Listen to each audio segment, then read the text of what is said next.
Give it up for Jeffrey!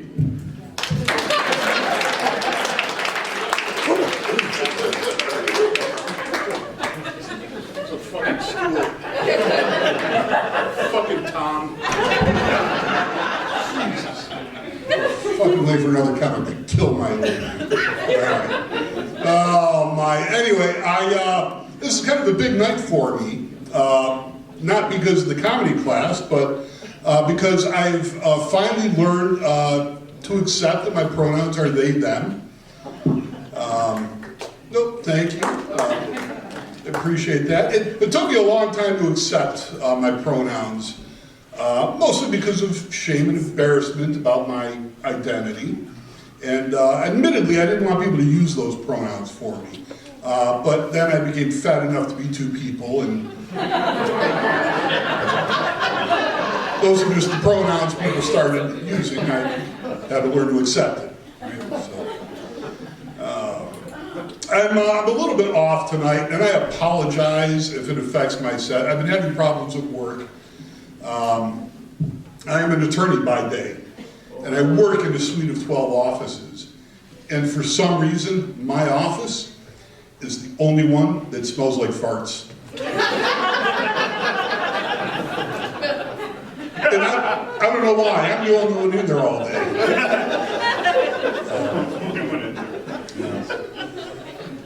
My car, same problem. I don't know what's going on. There's something my car has in common with my office that's causing this fart smell. For the life of me, I can't figure it out. So, all right, that's my fart joke for the evening. Thank you. Been workshopping that for a year, and that's what I got. This is kind of interesting because I've heard hundreds of fart jokes over the years, and I've told a few myself. And I've learned that the only fart jokes I enjoy are my own.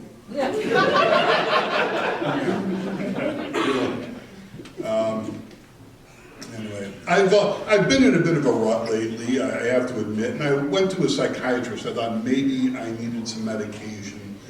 But a friend of mine suggested I get a cat instead. Yeah, she said a cat will be affectionate, it will lift my spirits. She said a cat is like a natural antidepressant. So I got myself a 6-month-old calico kitty.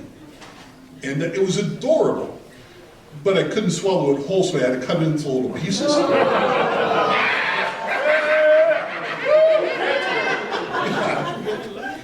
It worked. I felt fantastic, I gotta tell you. I felt confident, I felt empowered. It really was something. I'd recommend it to anybody. The only downside, if you're gonna go that route, is it only lasts 8 hours and you have to take another. There are 3 a days. And they're very high in calories, so just gotta be careful. I actually did get a cat. I kept this one as a pet. And I got myself a black cat. His name's Jaquarius. Just one apostrophe after the A.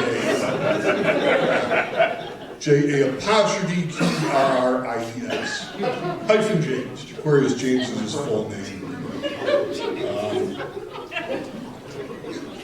And I didn't want to name him that. I didn't want people to think I was being racist. I didn't want to offend anybody. But I've got 3 other black cats in my neighborhood. Dontrell, Shavante, and Laquan. How was I going to name mine? Whiskers? Seriously.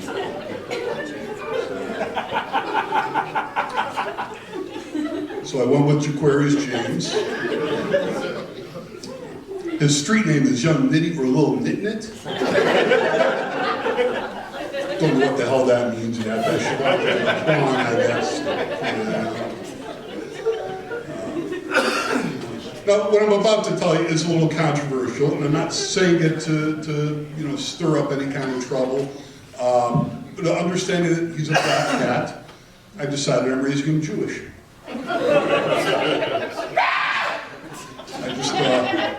I I don't know enough about his ancestry to raise him in his own traditions. You know? So, I'm Jewish, I understand the religion, so he's getting circumcised and bar mitzvah. Makes sense. The first time I did that joke was in Ypsilanti, and 3 black people laughed and a dozen white people stared at me in silent judgment.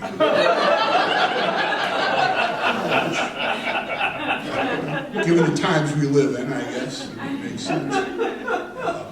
And I've actually only had one person tell me I was racist for doing that joke, and it happened to be a white woman, which I thought was absolutely stupid. Because, you know, I can't be racist, my cat's black.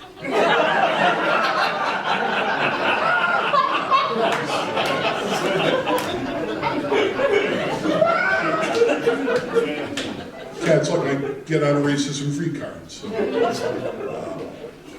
my friends think I'm an idiot for raising my cat Jewish. They said, why? It's a cat. Why would you raise your cat Jewish? It doesn't make any sense. And I don't know why it's so ridiculous. It makes perfect sense to me. He's a funny cat and he's good with money. So there's some Jewish blood in his lineage. Yeah. Anyway. Oh, enough about cats. I am a little bummed though because my girlfriend did break up with me recently.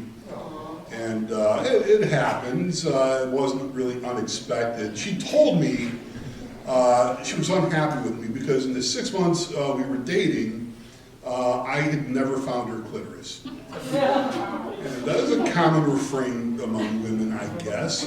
My first reaction was to be embarrassed because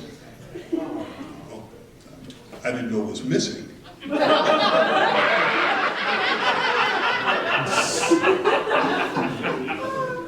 Apparently, I'm not a very attentive lover.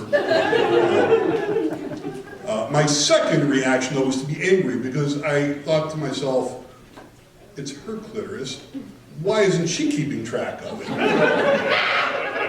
Why the hell do I have to find her clitoris? What the hell am I supposed to do if I do find it?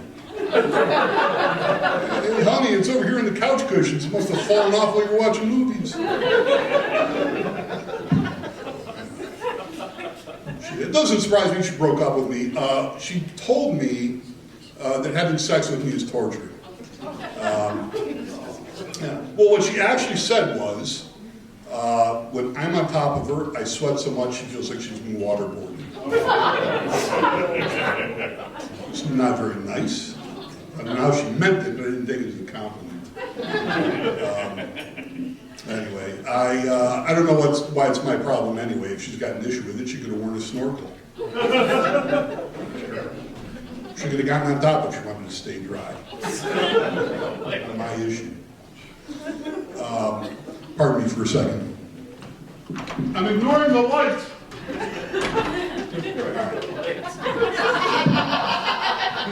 I told them I was running this fucking light. I'm going last. What are they going to do? All right. He's wearing on his finger President. Oh, my. All right, I'm going to close with this one. Before I go, I want to address the elephant in the room. I have terrible performance anxiety. And I think by now it's obvious to everybody I haven't been able to get an erection during my set.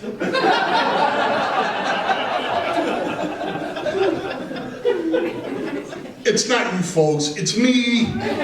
You're an attractive audience. I just put a lot of pressure on myself to perform for you all, and sometimes it just doesn't happen. But if you give me another chance and you're patient with me, I know I can do it. Thank you.